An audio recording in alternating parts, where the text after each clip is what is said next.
house. A lot of things like that. I purchased my first rental property, this little gray one in Wheaton. I purchased it about 10 years ago. I still have it. Wheaton is, for anybody that doesn't know the Chicago area, it's a suburb near Downers Grove. So it's very close to where Scott and Nancy and the office are.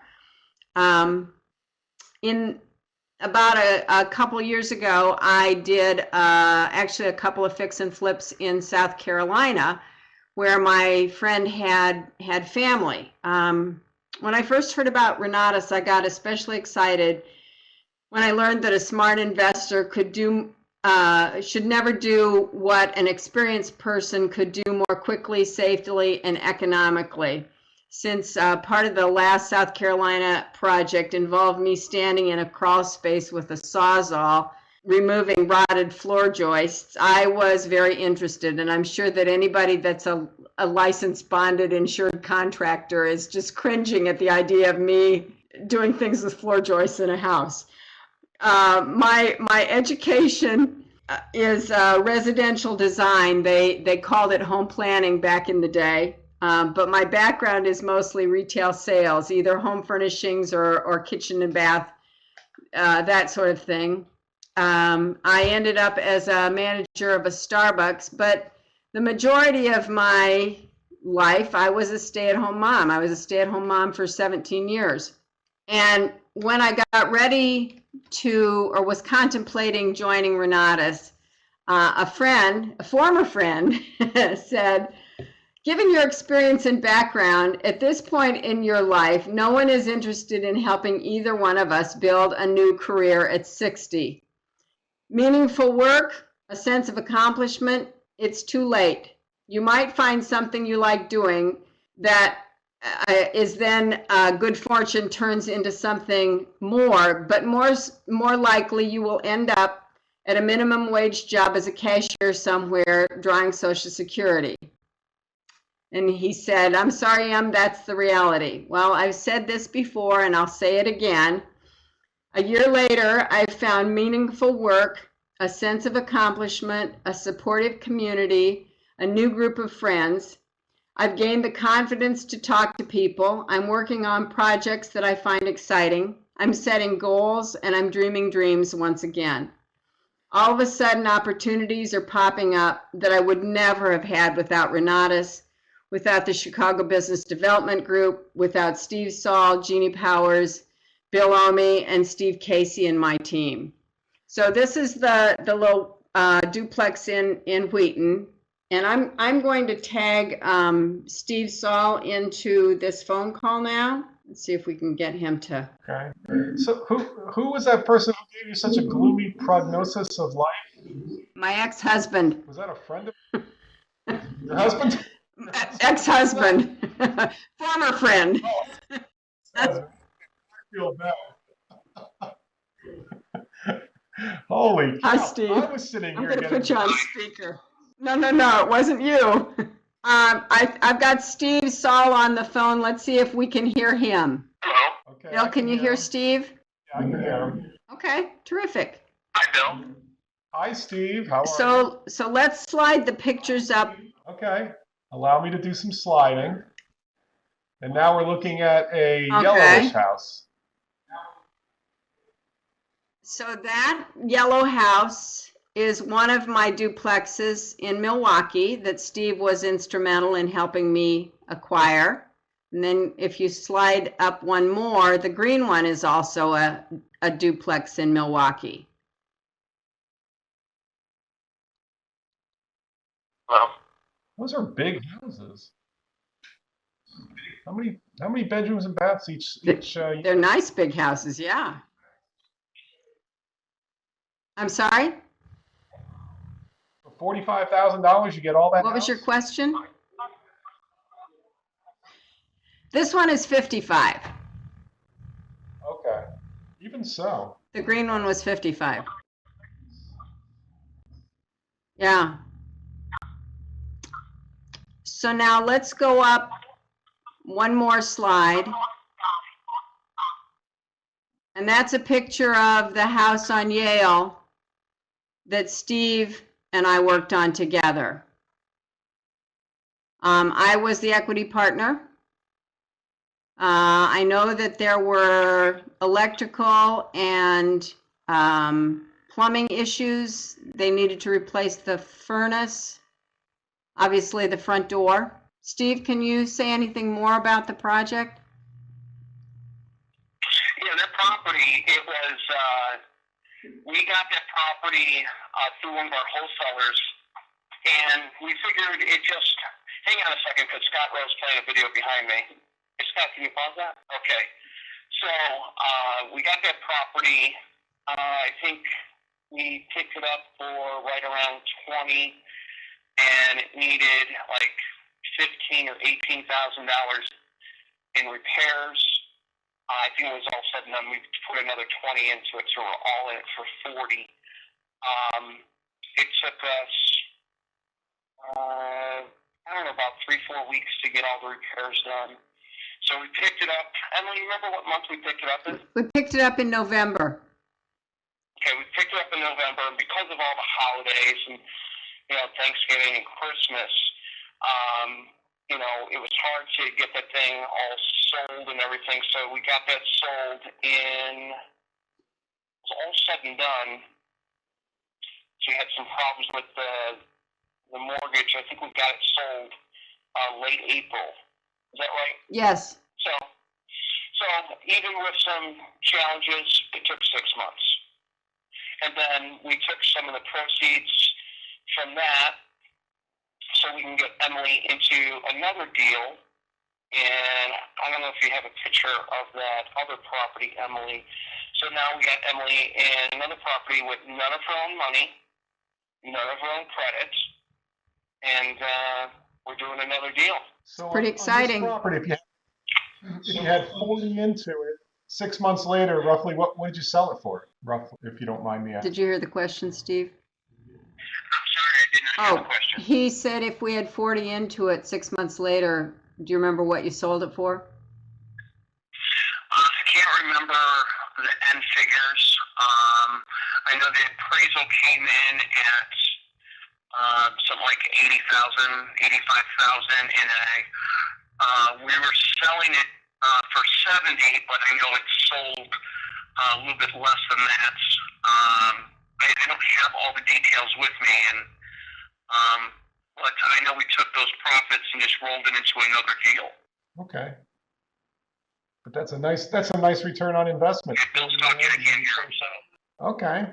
So Emily, what did you learn from your project here, working with Steve? What were some of the things you learned that you didn't know before you did this deal? I learned that licensed bonded contractors can get things done a lot faster than two yahoos that don't know what they're doing. I learned that it's a lot safer and smarter to do it that way. And I truly learned the strategy of not going through a realtor and buying it with a conventional mortgage and then trying to turn it around and sell it with a realtor. And, you know, there's nothing left, which is what I've done in the past. So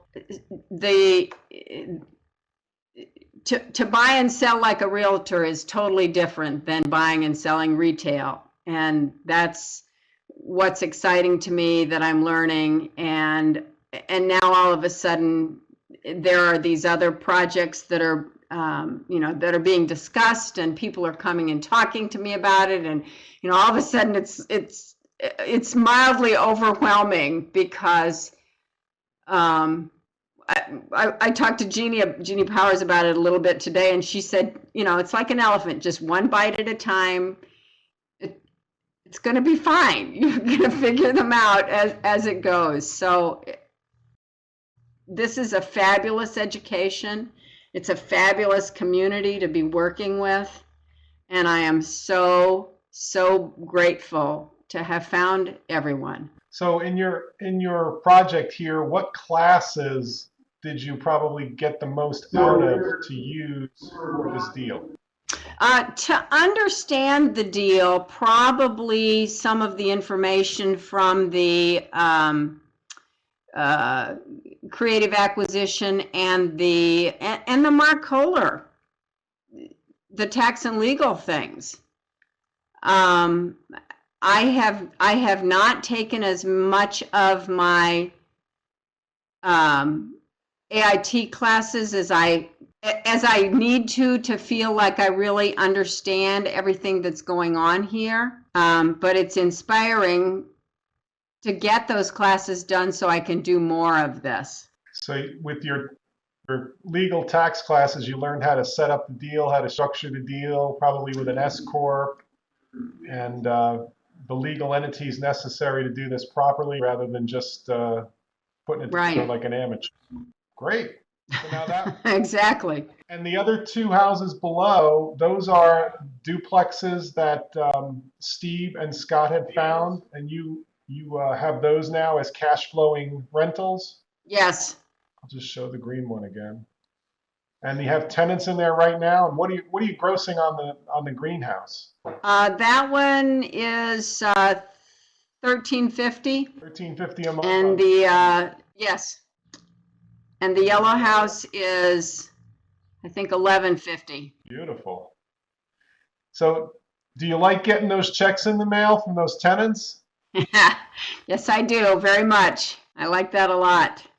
And I like knowing that these pieces of architecture that are part of the historic fabric of Milwaukee are still being used and enjoyed and providing, safe, clean, affordable housing for people in Milwaukee. I really like older houses, and I think it's a cool feeling to have a couple of houses that have some soul to them. Okay, and the blue one, was the blue one a fix and flip, or was this one of your rentals also? The light blue one. That's my rental. Yep. So you have 3 rentals and then that fix and flip? Yes. And did you have any experience with investment real estate before you got started with Renatus? Just this last one. Okay. The rental, and I bought it because a friend of mine, when I got my divorce settlement, said, buy a duplex, you'll always have somebody who can help you pay the mortgage. Okay, seemed like good advice at the time. It's been very good advice. Great. So going forward, do you see yourself doing more of the fix and flip route? Are you looking for more rentals? What's your specialty from what you've seen so far? I'm thinking fix and flips.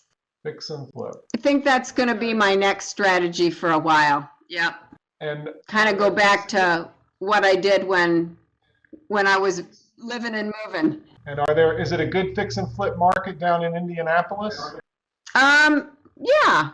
Okay. So if you had advice for any of the folks on our phone, we've got some new people on our webinar tonight. After a year of working with Renatus and all your real estate experience, how would you sum it up for some of the new folks that are thinking about getting involved with us? It's a fabulous education. There's so much information. At times it's overwhelming, almost too much information. So the key is to be disciplined and set aside a chunk of time to take the classes so that you can understand, and then jump in and do. There's so many mentors and there's so many experts in this community that there's always somebody that will answer a question. Okay. And are you working on the marketing side also, as well as the real estate side? I am. I'm on Steve Casey's team, and I know there's a couple of our team members on tonight. Tina Rother from Oklahoma City is on, and Roy Hinckley also from Oklahoma City, and Steve is on. I don't know if there's anybody else from our team that's on the Success Web tonight, but we have a great team, and I am so grateful to have found this community. And I'm so grateful to you, Bill, for all of the tips and encouragement that you've given me along the way too. Well, you're very welcome. Let me get back to our slides now. And I will go, what was I going to share now? Recently shared. I will go back to here because I want to show. So all you folks, hopefully you got something out of our webinar tonight. And I want to go through the slides, and you saw the education, and let's see if I have that final slide. Hold on a second. Oh, there it is. Okay, so for more information about creating this type of success, get back with the person who brought you here, and you can be my next interviewee for the Success webinar. And Emily, thank you very much for taking the time to come on to our show. And thank you, and thank you, Steve Saul. Thank you, Steve. And we want to get you back here after you do a couple more fixes and flips so you can tell us a little more about your journey into the real estate world. Terrific. Thank you. Okay, guys. And so, folks, hope to see you all at the follow-up webinar. Okay, guys, if you have any questions, you can ask me. Otherwise, I will respect your time. It was 1/2 hour. And we will see you at the Founders webinar tonight. Be there. You're all very welcome.